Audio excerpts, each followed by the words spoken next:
Boa noite, pessoal. Sejam bem-vindos a mais um podcast da Mente de Ouro. Hoje estamos iniciando a segunda série que vamos tratar no nosso podcast, que se refere ao ramo imobiliário. Boa noite, Rogério. Olá, boa noite, Dai. Boa noite, Mário. Seja bem-vindo, seja um convidado muito bem-vindo ao nosso podcast, que com certeza vai trazer muito conhecimento, não somente do ramo imobiliário, mas, enfim, a Dai vai apresentar agora. Nós estávamos até nesse dilema, como apresentar o Mário. Vamos lá, Dai. Então, hoje compõe a nossa mesa Mário Guaranha. Ele é executivo da Auxiliadora Predial Mentor Imobiliário. Boa noite, Mário. Boa noite, Dai. Boa noite. Então, é uma satisfação estar com vocês aqui hoje, conversando sobre esse mercado que me acolhe aí desde os meus 17 anos de idade. Curiosamente, eu comecei a estudar transações imobiliárias com 17 anos em Santa Cruz do Sul. E desde então venho, me desenvolvendo, aprendendo sobre o mercado imobiliário, conquistando aí também outros conhecimentos em relação ao desenvolvimento pessoal, em relação à liderança, em relação a investimentos. Eu acredito que as coisas se conectam, e a gente não consegue se desenvolver profissionalmente sem antes ser, uma pessoa dedicada, que tem disciplina para aprendizado, enfim. Então vai ser um prazer conversar com vocês aqui hoje, participar desse primeiro episódio da nova série e que façamos uma noite incrível, né? Isso aí. Vamos lá então, vamos iniciar então, conversando. Por que tu resolveu, lá com 17 anos, entrar no ramo imobiliário? Me conta um pouco sobre isso. Vamos lá, hoje eu vou falar essa história um pouco mais rápido, porque eu já tenho até vídeos contando, é uma história um pouco diferente, mas foi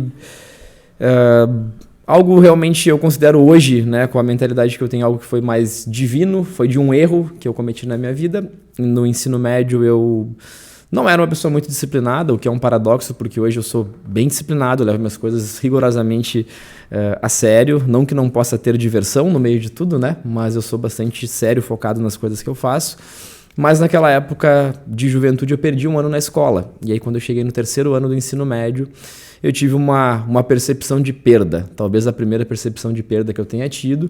Isso me colocou numa situação de refletir sobre o que eu faria depois. E fui atrás pesquisar cursos que eu poderia fazer concomitante, ao ensino médio, ao terceiro ano.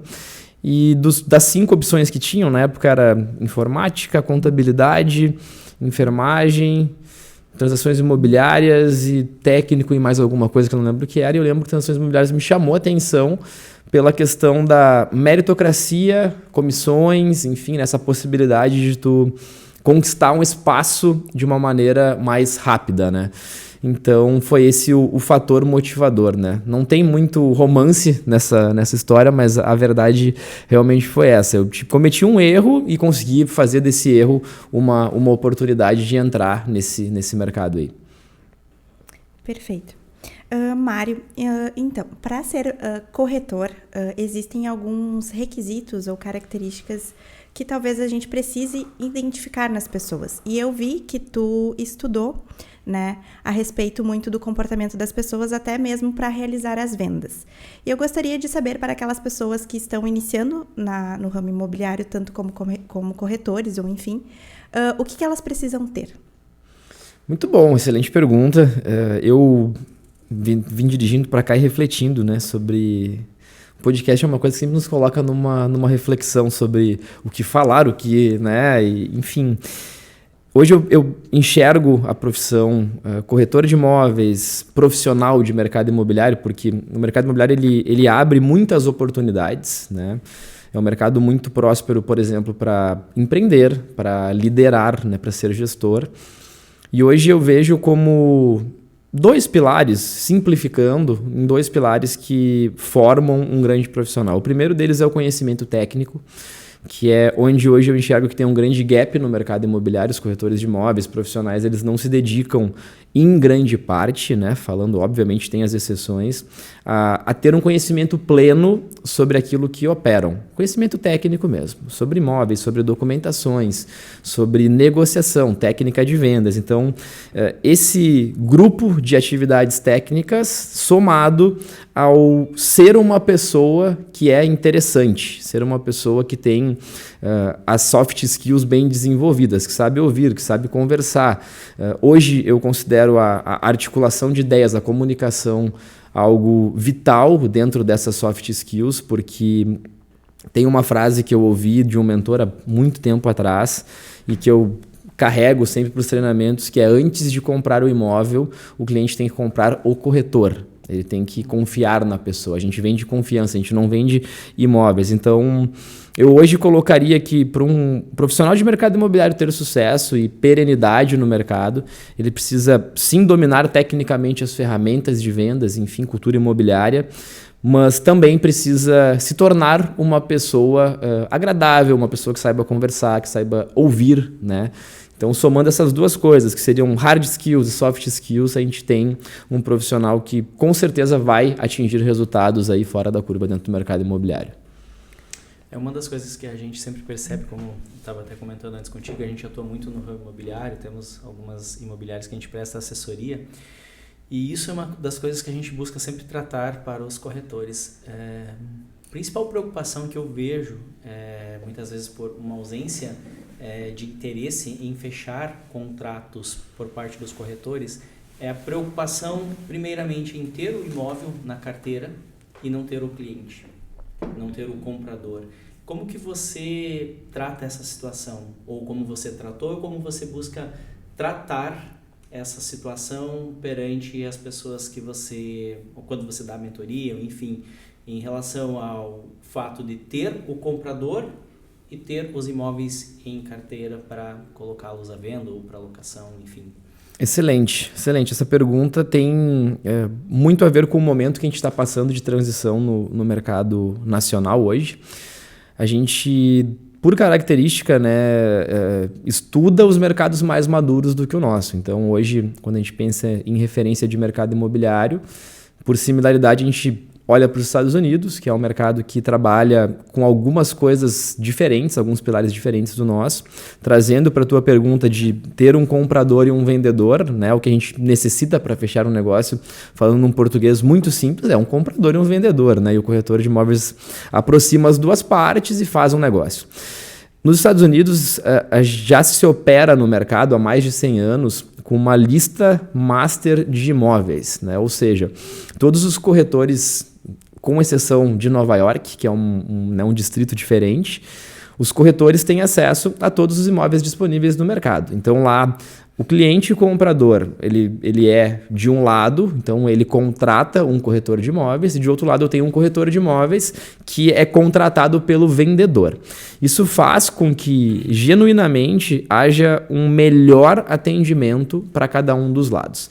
Aqui no Brasil a gente ainda não tem isso como uma realidade, mas a gente está tendo alguns movimentos dentro do mercado que estão mostrando que estamos encaminhando ainda de uma forma lenta, mas já com alguns movimentos importantes para isso, né? Então, em Porto Alegre, por exemplo, Rio Grande do Sul, Auxiliadora Predial, que é o grupo que eu represento hoje, fez uma parceria com a Loft, que é uma startup gigantesca, né, que está operando no México e outros países, está no top 10 das empresas de tecnologia / mercado imobiliário, real estate hoje no mundo, e a gente já está fazendo um movimento onde empresas de um grupo parceiro podem vender o estoque de outras empresas, né, o que faz com que a gente tenha uma expectativa de acelerar os negócios. A média de um imóvel vendido hoje no Brasil passa de 400 dias, enquanto nos Estados Unidos é 45 dias. Então é quase 10 vezes mais demorado vender um imóvel no Brasil do que nos Estados Unidos, por exemplo. Então, o desafio do corretor, quando tem esses dois lados, é justamente uma gestão de energia e de tempo, né? Porque o atendimento, apesar de ser parecido para comprador e vendedor, ele não é igual. As expectativas que um vendedor tem de monetização, né, de tu ter um movimento no teu patrimônio, muitas vezes precisar daquele capital para fazer um outro negócio ou para fazer um upgrade de imóvel, é diferente da expectativa de um comprador, né, que muitas vezes pode trazendo por um exemplo clássico, um casal que engravidou e aí tem lá, a esposa está com 3, 4 meses, precisa de um imóvel, né, antes de nascer a criança, então tem uma pressão, até mesmo psicológica, por conseguir fazer aquilo, mas que é uma pressão diferente da pressão da pessoa que precisa vender, que às vezes está se mudando. Então, na minha cabeça faz muito sentido, né, ter corretores especialistas em lado vendedor e ter corretores especialistas em lado comprador, mas tem uma camada de corretores, né, os outliers, assim, os fora da curva, que conseguem pegar desses dois lados. Mas é um grande desafio porque realmente tem situações diferentes para comprador e vendedor. Não sei se era essa seria também mais ou menos essa explicação, mas um dos pontos também principais que eu vejo no ramo imobiliário por vezes, uma preocupação muito grande dos corretores tão somente ter o imóvel na carteira, mas certo. não correr atrás do principal ponto, que é o comprador. Perfeito. Não correr atrás do investidor. Perfeito. E tudo mais. Então, o que você diria sobre esse corretor, que muitas vezes se preocupa tão somente em ter o imóvel em carteira para colocá-lo à venda, mas principalmente não correr atrás do comprador, que é o mais importante nessa negociação? Perfeito, perfeito. Olha que paradoxal isso, né? Dentro do nosso grupo hoje, a gente tem um efeito inverso. Os nossos corretores, eles dão muito mais atenção para os compradores do que para os vendedores. Mas isso dentro da auxiliadora predial. Em cada empresa tem, né, o seu... como o mercado é grande, tem a sua variável, né, enfim, de desafio em relação a isso. Mas eu acredito que a melhor maneira de tu ter um desenvolvimento de carreira rápido é realmente focando no comprador, né? Porque o imóvel está disponível no mercado, a gente tem como acessar ele. Então, o que eu diria para os corretores, para os empreendedores de mercado imobiliário existem dezenas de formas de captar clientes hoje, né? Redes sociais, a gente tem diversas formas de ir atrás. Oferta ativa, que foi uma ferramenta que eu, por exemplo, a grande primeira explosão da minha carreira foi através de oferta ativa, de lista fria, ligando para clientes compradores. Então, foi através dessa intensidade com clientes compradores que eu consegui exponencializar os meus resultados. Investidor, que foi um exemplo que você usou, é um cliente que ele tecnicamente vai buscar números, vai buscar objetividade, né? Rentabilidade, retorno. Então, se tu souber fazer uma abordagem correta, via telefone, via anúncio, enfim, tu vai conseguir chamar a atenção desse cliente. E na minha percepção, a melhor maneira de tu ter um controle de resultados, enfim, e conseguir levar isso adiante. Muito bem. Certo. Tu fala dentro das suas redes sociais que tu não busca fazer uma venda por uma razão, e sim vender uma ideia. Tu mencionou ali dentro da tua fala a respeito de sonhos, por exemplo, a pessoa que está tendo um filho e vai lá procurar um imóvel específico para aquele momento. Tu poderia falar um pouquinho melhor do que é vender uma ideia e como isso tem que ser colocado? Excelente pergunta. Eu acredito que o bom vendedor ele tem que ser fundamentalmente um vendedor de ideias, né? Porque os imóveis estão disponíveis no mercado, né? E muitas vezes o mesmo imóvel está posto em 4, 5 imobiliárias. Então, o grande feeling do vendedor, do corretor de imóveis, é justamente enxergar tudo que aquela pessoa está buscando, vislumbrando, projetando para a sua vida e conseguir conectar essas coisas com o projeto imóvel, né? Porque o imóvel é o maior anti-commodity do mundo. A gente não consegue replicar um imóvel. Mesmo que ele seja no mesmo prédio, ele não vai ser igual, o de cima ou de baixo. Ele vai ser 1 metro para cima, 2 metros para cima, enfim, a mobília vai ser um pouco diferente. Então, para a gente conseguir vender a ideia de um sonho, a ideia de um projeto de vida, é muito importante, né, a gente conseguir estar ouvindo principalmente muito bem o que as pessoas estão procurando e estar muito atento aos detalhes sutis que muitas vezes nem são ditos, né? As percepções corpais, os verbos usados, aquilo que às vezes tu percebe na conjuntura da família. Então, a gente vender a ideia do projeto, eu acredito que tem muito a ver com pegar as percepções que estão colocadas e entender que aquela pessoa ela não está comprando um imóvel. Ela está comprando, talvez, o sonho da vida dela de 15, 20 anos, que ela está guardando dinheiro, fazendo poupança. A pessoa não... A compra de um imóvel, ela não acontece com uma pessoa acordando de manhã, tomando seu café e falando, ok, vou comprar um apartamento, vou me mudar. Né? Normalmente tem uma conversa da família, normalmente tem uma discussão no sentido de, é o momento, vamos nos mudar, vamos comprar um imóvel. Então, a gente tem que estar preparado para absorver toda essa expectativa, né? E muitas vezes já aconteceu comigo, já aconteceu com vários mentorados, liderados, enfim, corretores parceiros, de o cliente entrar procurando, por exemplo, um apartamento de 100 metros num bairro nobre e acabar comprando uma casa a 5, 6 quilômetros de distância, porque ele entra procurando um apartamento com infraestrutura para os filhos, por exemplo, e a gente percebe, opa, mas olha só, deixa eu colocar uma ideia aqui para ti. Tu tem 2 filhos, por exemplo. E quem sabe se tu olhar uma casa que tem um pátio, que tu possa fazer o teu próprio playground dentro do pátio, ter uma piscina, tu vai ficar um pouco mais distante, vai ter um pouco de trânsito, mas tu vai ter muito mais qualidade de vida. Então, só que para conseguir fazer essa percepção da venda da ideia, a gente tem que estar muito conectado, muito ligado nos detalhes de cada, né, etapa desse processo. Perfeito. Tu mencionou ali na questão dos clientes, né? Vi também nas tuas redes sociais que tu menciona que cada corretor pode ter até 25 clientes. Por que tu menciona isso? E por que existe essa limitação ou talvez esse conselho de manter essa cartela nesse número de clientes? Muito bom. Existe um piso e um teto, né? Um piso e um teto de clientes, que é um número que a gente, como profissional, deve estar sempre gerenciando para garantir perenidade e constância nos resultados. Porque uma das grandes dores da corretagem do mercado imobiliário é justamente aquela situação de fiz uma venda agora, né, e não tenho nenhuma previsibilidade de quando será a próxima. Então, muitas vezes porque eu acabo colocando a expectativa num número muito pequeno de clientes, e aí entra, né, a primeira razão para tu ter um volume mínimo de clientes, que é a seguinte: não importa o quão bom eu seja como profissional, não importa o quão bom o corretor de imóveis seja como profissional, existem variáveis incontroláveis no processo. Isso é inegociável, não importa o quão bom seja.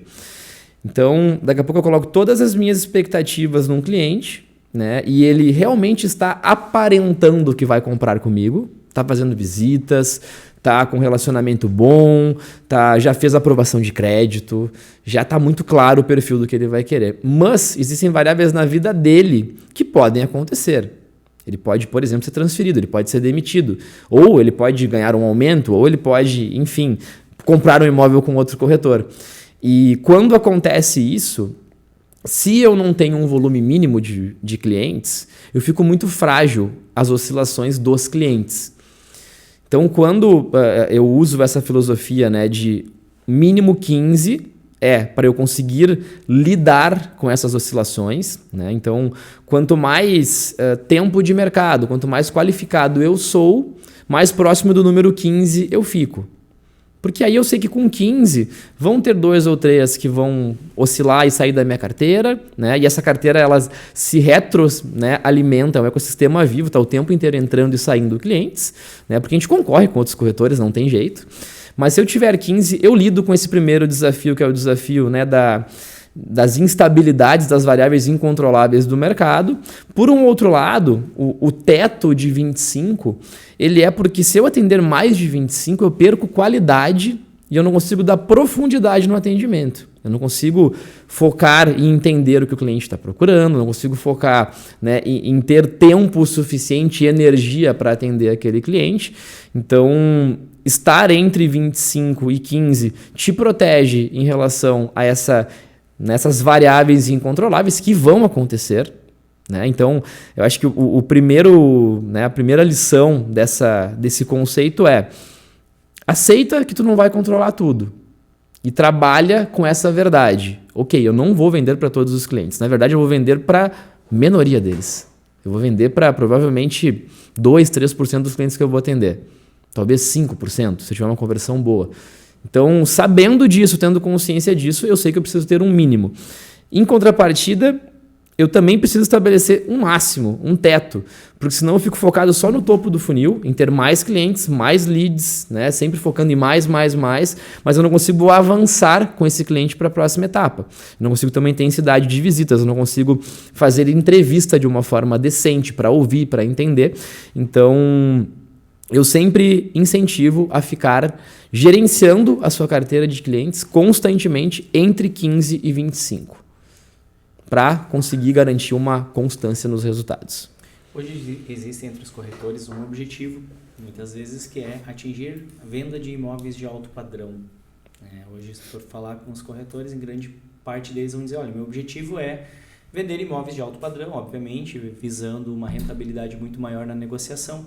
Mas o que você diria para esses corretores que muitas vezes estão iniciando há 1, ou 2, ou 3, ou 4, 5 anos, estão lá vendendo apartamentos que por hora não são de alto padrão, mas já estão objetivando entrar nesse mercado, que sem dúvidas ele é mais competitivo, e não passaram talvez por essa fase inicial de aprendizagem. O que tu diria para esses colegas corretores? Eu diria o seguinte,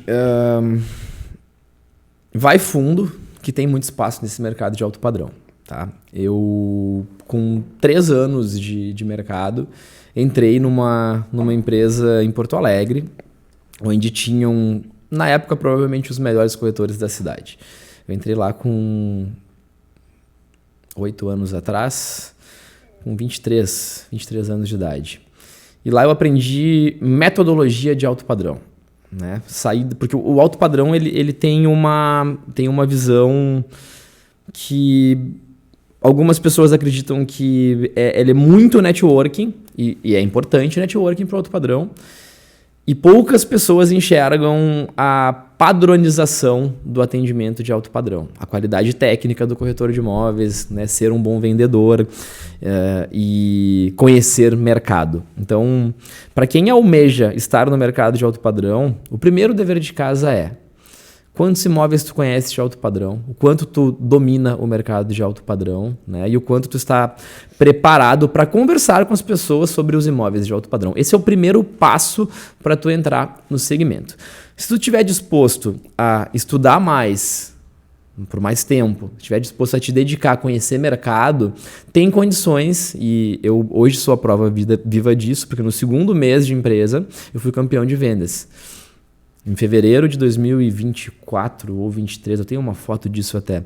E todos os corretores tinham mais experiência do que eu lá dentro. Só que eu segui uma metodologia à risca. Eu conheci 300 imóveis presencialmente em menos de 30 dias.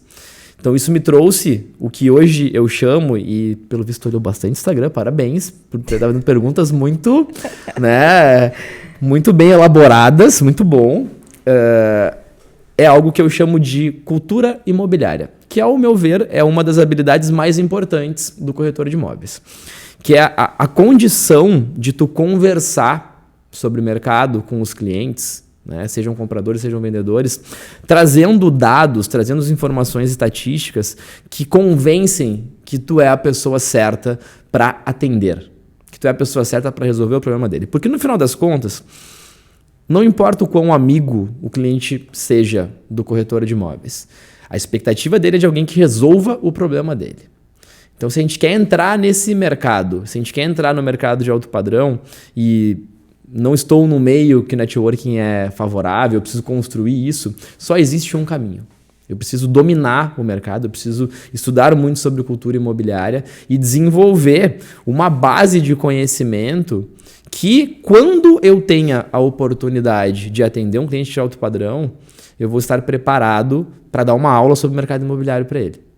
Essa foi a filosofia que eu aprendi, desenvolvi e leia-se, né? Eu sou natural de Pantano Grande, uma cidade de 10 mil habitantes. Hoje eu tenho um network excepcional, conheço muitas pessoas, mas eu comecei em Porto Alegre, eu mostrava imóveis de ônibus.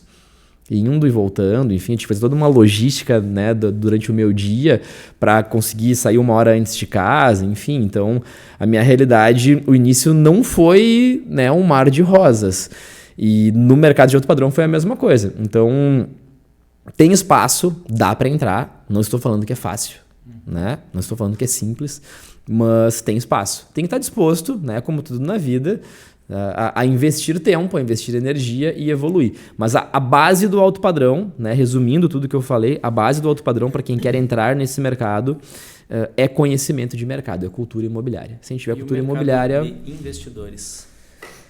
O mercado de investidores eu já vejo com um pouco mais de complexidade, tá? Eu já vejo com um pouco mais de complexidade. E aí, para quem deseja, para quem almeja trabalhar de uma forma lúcida e saudável com o investidor, né? Porque a gente tem no mercado hoje muitos corretores que ainda vendem por inocência ou por talvez falta de conhecimento, né? Ou por instruções dadas de forma errada, vendem um investimento, por exemplo, para giro em 6 meses, 1 ano, né? Comprar um imóvel na planta e revender daqui 1 ano, 2. Isso é uma irresponsabilidade tremenda com o cliente e com o próprio corretor de imóveis que está cavando a sua própria cova no mercado. Porque vai chegar um momento que tu vai precisar entregar essa rentabilidade, vender o imóvel do cliente e não há garantia nenhuma que tu vai conseguir.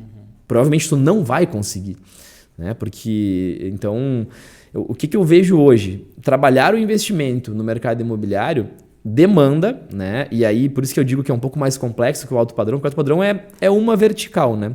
Quando eu vou falar de investimento, eu preciso saber todo um contexto econômico. Eu preciso saber um pouco de Selic, eu preciso saber um pouco de taxa de juros, de mercado de capitais, por que é melhor eu comprar um imóvel e não um fundo imobiliário, né? Qual vai ser a relação dos impostos disso, né? Qual vai ser o custo que eu vou ter numa operação imobiliária se eu for fazer uma construção civil, né? Quanto mais ou menos está o CUB? Quanto vai dar de rentabilidade uma obra? Então, eu acredito que para trabalhar o investimento verdadeiramente, né, que é sentar na frente da pessoa e conseguir fazer um panorama de 3, 5 anos de uma rentabilidade saudável, lúcida, precisa de um pouco mais de tempo. Aí sim, eu acredito que aí precisa de um pouco mais de tempo para trabalhar o investimento verdadeiro, né, com capacidade de pensar em médio e longo prazo, né? Como o Warren Buffett sempre diz, uma frase clássica dele, a gente não espera para comprar terreno, né? A gente compra terreno, compra imóvel e espera. O tempo é uma variável fundamental para negócio imobiliário dar certo, né? Para investimento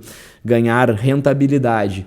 Então, eu acho que minha opinião é que dentro do mercado hoje, o investimento é uma seara que demanda bastante tempo, bastante estudo, né, e bastante conhecimento, inclusive de outros mercados, né, para a gente poder, para navegar nessas águas, eu já enxergo que nós já estamos em águas mais profundas assim. Tem que, se tu for levar a sério, né, porque vender tu vai conseguir. Tu vai ligar para a pessoa, vai prometer uma coisa que não existe. Ó, vou te vender aqui um imóvel em tal lugar, um prédio de 60 apartamentos, 30 metros, X mil reais. Daqui 1 ano eu vou te vender ele para ti de novo com 30%, 40% de rentabilidade.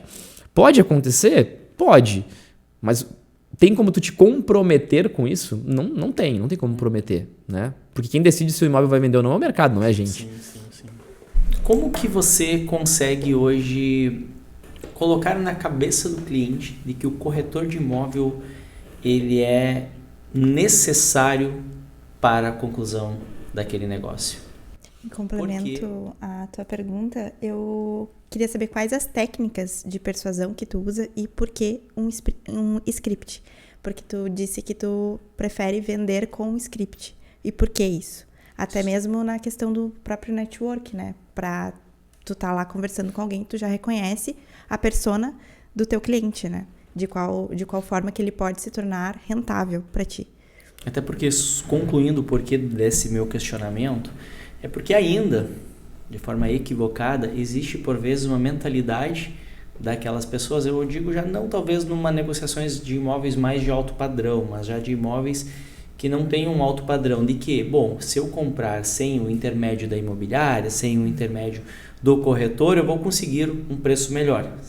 Totalmente equivocado esse entendimento, depois eu vou dar o meu ponto de vista a respeito disso, mas como você consegue abordar isso com o cliente, porque o cliente realmente tenha uma segurança, bom, eu preciso esse corretor para fechar essa negociação, não vai ser a corretagem dele que vai impedir, muito pelo contrário, a corretagem, o valor de corretagem que eu vou pagar a ele que vai fazer com que este negócio saia. Como você aborda esse tema com o cliente quando tu percebe que ele pode não estar alinhado com este pensamento?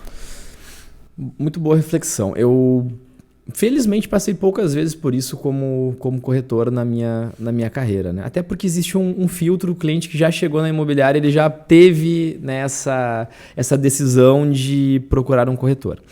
Tem um pilar, para mim, que é o primeiro de todos, que é fundamental, que é a questão de segurança, né? E essa segurança, ela é jurídica, processual, burocrática, mas ela também é uma segurança psicológica na hora da compra, né? A gente comprar um imóvel, ainda mais o Brasil, com uma burocracia que é bem complexa, né? A gente tem tabelionato, tem registro, tem financiamento imobiliário, isso tudo às vezes se confunde um pouco, até mesmo para quem trabalha no mercado imobiliário. Então, tu imagina para um consumidor entrando. Então, acho que o primeiro ponto é a confiança, né? De desburocratizar o processo e dar tranquilidade, segurança psicológica, segurança processual, né? Existe um ponto que é, ao meu ver, e é um argumento que eu sempre uso, tu vai provavelmente comprar mais barato tendo um corretor de imóveis.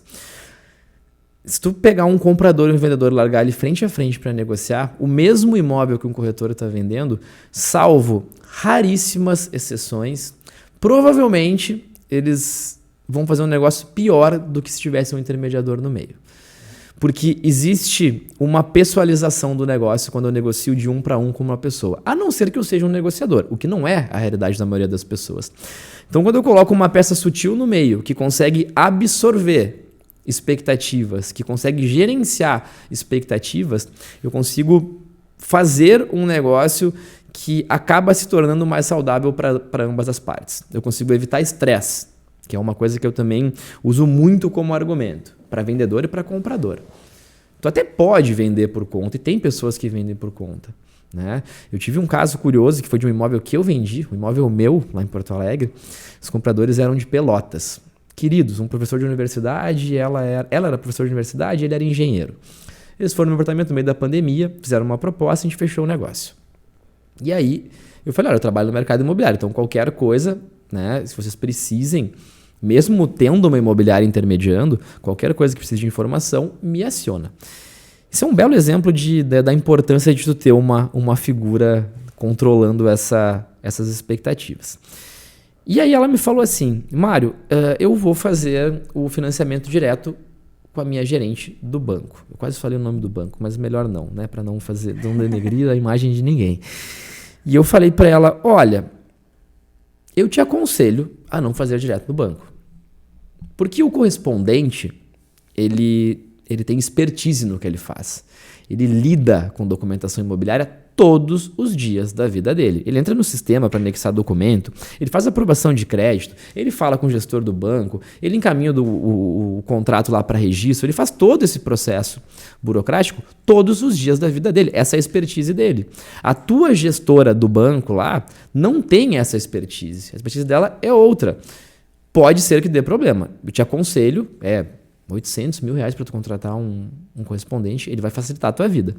Ela falou, não, ok, vou pensar e tal, o resumo da ópera. Ela fez sozinha. A gente planejou 60 dias para fazer o financiamento, demorou 110 dias. Por sorte dela, eu sei como funcionam as coisas e eu não quis entrar em nenhuma briga judicial, cobrar multa, nada do tipo. Eu fui bem paciencioso, né? Paciência é uma virtude e eu falei para ela, olha, tudo bem, não tem problema. Isso foi em 70 dias já. Ela falou, minha gerente não consegue mandar e tal. Eu falei, bom, eu odeio falar isso, né? Mas eu te avisei. Né? Eu te avisei que isso iria acontecer. Porque ela tem outras demandas que vão atropelar. Então, isso é um exemplo, né, clássico da importância de tu ter um intermediador, ter o corretor para acalmar as partes, para tirar as negativas, para analisar junto com o corpo jurídico, né, se complementarem. Olhar a matrícula não tem ônus, não tem, né, tá livre, pode fazer um negócio, né? Ou se tem alguma coisa, o negócio pode ser ou não, o proprietário tem patrimônio para suportar uma possível dívida. Então, são coisas que muitas vezes são pontos cegos de uma negociação e que podem ser muito mais caro do que a comissão paga, né? Eu vou te dar um exemplo. Eu mesmo, a gente tem todo um conhecimento de direito imobiliário, a gente atua para imobiliárias e 90% dos meus negócios sempre foi por intermédio de corretores. Muitas vezes eu sei que o fulano lá tem um imóvel para negócio, eu aviso, a gente tem os corretores de confiança, aviso, olha, tem um imóvel lá para negócio, vai lá, conversa para a gente tentar uma negociação, porque eu sei que eu indo lá diretamente, eu talvez não vou conseguir fazer um negócio tão bom quanto se tiver a intermediação do corretor, justamente por causa dessa pessoalidade. O corretor ele vai sentir a necessidade direta do vendedor e ele já sabe a minha necessidade de compra e ele vai buscar a necessidade de venda. E a partir disso ele vai buscar, sem dúvida, uma aproximação muito mais facilitada entre as partes para fechar a negociação. Só que convencer o Rogério a comprar um imóvel só tem um problema, né? Daí tu te joga, daí nós ele vamos compra. entrar. Se tu tiver, inclusive, pode oferecer que ele vai comprar. Aí é o risco, né? Eu sempre digo, olha, tem um negócio, tem algum imóvel que tem algum problema, olha, eu sou advogado, vou resolver o problema. Perfeito. E obviamente vou fazer proposta de compra, ciente dos riscos que nós temos. Então, e isso também são oportunidades, muitas vezes, de negociações de investidores, que tu provavelmente também deve ter aqueles teus clientes investidores. Olha, apareceu uma oportunidade de negócio, precisa vender de imediato esse apartamento, precisa vender com rapidez este terreno. Tu provavelmente já tem o contato do investidor que vai ter interesse na compra, né? Então... Eu acho que tem um exemplo, eu gosto muito de exemplos, né, para a gente conseguir visualizar o porquê é importante. Por exemplo, dificilmente alguém vai conseguir operar na Bolsa de Valores tão bem quanto uma pessoa que trabalha no mercado financeiro. Dificilmente alguém vai conseguir. Tem pessoas que operam muito bem. Eu já me aventurei lá no mercado, não cheguei a perder dinheiro, mas tive alguns aprendizados que foram doloridos, aqueles que dão quase úlcera, assim, de tu ver o patrimônio despencando de 50% e de ter que friamente não vender, não operar em baixa e depois fazer movimentos para recuperar, né? E o mercado imobiliário é muito, eu acho que tem muita similaridade. Primeiro, que o comprador não sabe o que é uma oportunidade de verdade. Esse é o primeiro ponto, né? Ele acha que sabe, mas ele não sabe. De dentro, quem sabe a informação verdadeira, quem sabe o imóvel que está abaixo do preço, o proprietário que daqui a pouco está num momento delicado que precisa vender, uma oportunidade de compra que tem alguma coisa lá específica, é o corretor. Então, por isso que eu falo que provavelmente, eu já conheço vários amigos que falam, eu comprei direto. Quanto pagou? Tanto. E eu, tá, beleza. Eu nem falo para não judiar, né? Mas eu tinha na minha carteira no mesmo prédio que a gente conseguiria vender mais barato, porque eu tenho uma informação privilegiada. Então, a gente vende informação, a gente não vende imóveis, né? E aí tu tem pessoas, né? Um grupo de pessoas, uma inteligência coletiva focada durante o dia inteiro em criar oportunidades de negócio. É óbvio que tu vai conseguir uma oportunidade melhor através dessas pessoas, né? Então, sem dúvidas. Persuasão, tu tinha falado, né? Tá, ótimo. Eu tinha feito a pergunta, eu tava tentando me lembrar qual era a próxima. Técnicas de persuasão, isso? E por que tu utiliza o script que tu mencionou, né? Que tu, em algumas vendas ou em uma venda específica, tu montou lá algo bem... um roteiro, né? Basicamente, para que isso convertesse, né? E a questão do network, né? Porque a partir do momento que tu faz o network, em que momento que tu reconhece tua persona? Por exemplo, hoje tu tá conhecendo o Rogério, já viu que ele é investidor, né? Em que momento que a pessoa pode utilizar isso para rentabilizar, né? Vamos lá. Persuasão, primeira coisa. Persuasão / scripts, né? Eu gosto muito de tudo que é replicável, né? E gosto muito de framework, de olhar as coisas como ferramentas, né? Então, até que uma persuasão se torne natural, eu preciso treinar muito ela. Então, persuasão não é um talento. Tem algumas pessoas que têm uma propensão de ser mais persuasivas. Hoje eu concordo com isso. Tem pessoas que têm uma facilidade um pouco, né, maior de se comunicar. Mas, se eu não estudar sobre estrutura, sobre como, né, fazer uma boa persuasão, é mais difícil de fazer, né, intuitivamente, de ser persuasivo. Então, por que eu gosto de um script? Porque dentro de um script eu consigo aplicar técnicas de persuasão, né, com uma lógica estrutural de quando e onde falar cada coisa, né? Vou dar um exemplo, né, de técnicas de persuasão.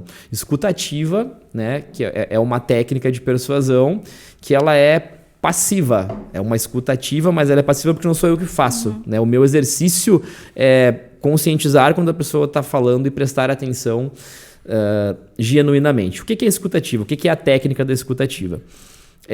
Enquanto eu estou ouvindo uma pessoa, eu não estar pensando em responder ela. É eu estar pensando em entender ela. Isso é o que me traz ferramentas para a argumentação. Porque se eu estou ouvindo uma pessoa e pensando em como responder ela, eu não estou ouvindo ela. Eu estou usando as palavras dela para raciocinar alguma coisa na minha cabeça. E aí eu perco detalhes, porque a comunicação ela é muito sutil. Às vezes o detalhe que realmente importa está em uma palavra que tu não prestou atenção. Então, escuta ativa é uma técnica de persuasão. Outra técnica de persuasão, por exemplo, tem um gatilho mental que se chama gatilho da indulgência. Tá? O que é o gatilho da indulgência?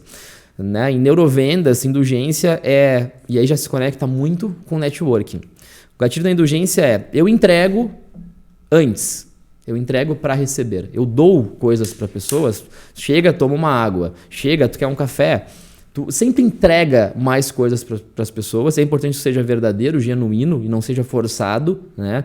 Todas as técnicas de persuasões têm que ser genuínas, verdadeiras e não podem ser forçadas. Essa é uma percepção minha. A gente tem que ter isso visceralmente dentro da gente. Né? Então, por exemplo, mercado imobiliário. É bastante trabalhoso a gente fazer, por exemplo, uma análise de crédito imobiliário. Isso não é uma coisa tão rápida de ser feita. Eu vou ter que parar lá, botar os dados do cliente, vai pelo menos uma meia hora. Né? Se eu atendo 15 clientes, olha o tempo que eu tenho para fazer todas essas avaliações de crédito. Né? Se for fazer em 3, 4 bancos, são lá quase 2 horas de trabalho. Então, eu tenho uma oportunidade de gerar uma indulgência com o cliente, de uma forma muito leve. Eu vou falar, olha, eu vou fazer... Meu trabalho nem é esse, mas eu vou fazer de forma gratuita para ti toda a tua avaliação de crédito. Eu vou te dedicar meu tempo, minha energia, vou te entregar um estudo de avaliação de crédito para falar dentro do teu perfil qual é o melhor banco para tu financiar. De graça, não te preocupa, não precisa pagar nada por isso. E não cobra nada. A gente, inconscientemente, quando recebe um presente, seja na vida, seja em negócios, a gente sente que está devendo alguma coisa para a pessoa do outro lado. Inconscientemente. Eu sinto que quando a pessoa me dá alguma coisa de presente, eu posso não falar nada, mas lá dentro do meu ser eu sei que fiquei devendo alguma coisa para essa pessoa. Então, quando eu começo a entregar as coisas para as pessoas de graça, né? Rede social tem muito disso, as pessoas entregam conteúdo de graça o tempo inteiro. Reciprocidade, né? Também falada como uma das técnicas de persuasão. Reciprocidade é uma excelente técnica de persuasão, né? É uma modernização do rapport, né? Muito parecido com o rapport, a reciprocidade, né? Que é eu tentar replicar o ritmo de voz, eu tentar, né? A reciprocidade eu acho que é a mais delicada de usar, porque às vezes a gente força, né? A gente tenta ser igual a uma pessoa que a gente não é igual. Aí ferrou, aí porque a verdade sempre sobressai, né? Então, mas é um gatilho que quando ele é verdadeiro, ele é muito poderoso. Pô, a pessoa joga tênis, tu fala sobre tênis com essa pessoa, zona de conforto, né? Agora a pessoa joga tênis, eu jogo futevôlei, por exemplo. Eu vou falar, cara, eu não entendo muito de tênis, mas eu pratico esporte também. Eu também gosto de esporte, reciprocidade. Agora eu tentar falar sobre campeonato de tênis com ele e tal, não vai dar muito certo, né? Autoridade é um gatilho bem importante também de persuasão. As pessoas te enxergarem como autoridade no mercado.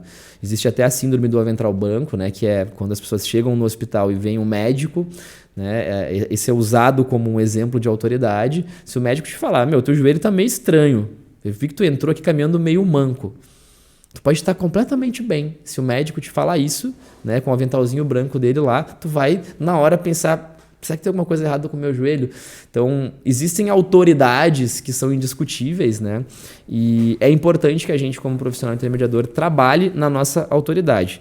Realidade do mercado imobiliário. O que faz a gente ser autoridade? Né? A gente dominar o que a gente faz. Né? A gente dominar, a gente ser referência no que a gente faz. Então, volta para aquilo que a gente falou na outra pergunta, que é o conhecimento. Então, eu acredito que, de uma forma muito simples, o que as armas da persuasão, as principais armas da persuasão dentro do mercado imobiliário e dentro de qualquer segmento, é dominar o que eu faço. Porque aí se torna menos importante o como eu falo, porque o que eu falo é muito forte. O que eu falo é muito técnico. Então, se eu usar uma palavra na frente da outra, um pouco fora de ordem e tal, beleza, as pessoas vão estar vendo que sobre esse mercado eu domino. É o meu campo de atuação, aqui eu estou seguro e tu pode me perguntar o que tu quiser sobre o mercado imobiliário que eu vou estar preparado para responder. Então, eu acho que o primeiro passo para a persuasão é dedicar tempo para estudar e dominar muito bem o que tu faz. E aí depois tu usa os gatilhos os gatilhos de persuasão, convencimento, né? Tem, por exemplo, a alavancagem de venda, que é uma arma de persuasão antiguíssima e que funciona muito bem, né? Que é tu alavancar o preço de alguma coisa e depois reduzir o preço. É uma técnica que funciona muito bem. Olha, esse imóvel estava por 1 milhão, acabou de baixar para 700 mil, tem 300 mil reais de desconto. Usar quando? Quando é verdadeiro. Quando tu pode mostrar no sistema, olha aqui, eu estava 1 milhão, o cara acabou de baixar o valor do imóvel. Técnica de alavancagem. Então, né, tem outros dezenas, né? Tem um gatilho que se chama gatilho da familiaridade também, que é tu ter uma consistência de contato com a pessoa, né? Quando tu tem e rede social ajuda muito nisso também. Tem pessoas que respondem boa noite pro William Bonner, vocês sabiam disso? De fato, o William Bonner dá boa noite, as pessoas respondem boa noite. Tem pessoas que respondem. Perguntem no Instagram de vocês, alguém dá boa noite pro William Bonner? Vocês vão ver que não é, tá? Que não é bobagem. As pessoas dão boa noite pro William Bonner. Por quê? Porque se a pessoa vê jornal todos os dias e vê a cara do William Bonner todos os dias, ele se torna familiar para a pessoa. Porque a pessoa está vendo ele todos os dias. Então, na realidade de uma negociação, eu ter uma régua de relacionamento com o cliente, conversar constantemente com ele, faz com que no tempo eu me torne familiar. Não no sentido literal da palavra, mas no sentido de persuasão. Porque familiaridade normalmente passa a confiança. Então, enfim, a gente poderia ficar falando 3 horas só de persuasão. Perfeito. Né? Não sei se ficou respondido. Sim, muito bem respondido. Hoje nós estamos numa era digital. Se tu for olhar hoje, alguém vai pesquisar um imóvel, vai pesquisar muitas vezes na internet, talvez até antes de contatar um corretor. Você não acha que essa facilidade de ter acesso, por exemplo, de aplicativos que têm imóveis à venda, pode dificultar um pouco o trabalho do corretor? Sim e não. Acho que podem, para alguns corretores, pode dificultar, né? E para outros acaba facilitando. O que acontece? Há 20 anos atrás, 30 anos atrás, eu nem trabalhava no mercado imobiliário, obviamente, né? Até pela minha idade. Então, mas eu gosto muito de estudar a história, né? De ver o que os nossos, né, antepassados, enfim, os nossos corretores mais tradicionais faziam. Gosto muito de ver a história para entender o que se aplica até hoje. E antigamente era na ficha, né? O cliente entrava lá, tinha uma ficha com os imóveis e tu ia direto para a visita. Então, isso fazia, né, com que acontecesse um certo desperdício de tempo visitando imóveis que tu não tinha quase nada de informações. Então, tu ia lá, visitava, chegava na hora, era um imóvel que não estava nem perto do que tu gostaria. Então, hoje, a tecnologia, né, a era da tecnologia, se usada de uma maneira adequada pelos corretores e pelos clientes também, ela acelera muito o processo de venda. Ela pode acelerar muito o processo de compra e venda, porque o cliente consegue filtrar melhor antes de fazer a primeira visita, por exemplo, né? Então o cliente vai lá, entra, faz pesquisas, vê várias informações e ele já tem um filtro pré-selecionado do que ele quer. Então isso ajuda o cliente. Para o corretor, de verdade, eu acho que tem pouco impacto essa questão dos sites, enfim, porque quando ele sai dessa jornada digital e entra, né, em contato com o corretor, inicia uma nova jornada. Porque o cliente acha que ele sabe comprar. E a maioria dos clientes não sabem comprar. Ele acha que o que está no Zap, o que está no Viva Real, que o que está nos sites é a realidade. Mas a realidade não é aquela ali. Ali é uma amostragem, é uma vitrine. A realidade está dentro do CRM. A realidade está dentro do salão de vendas, com os corretores.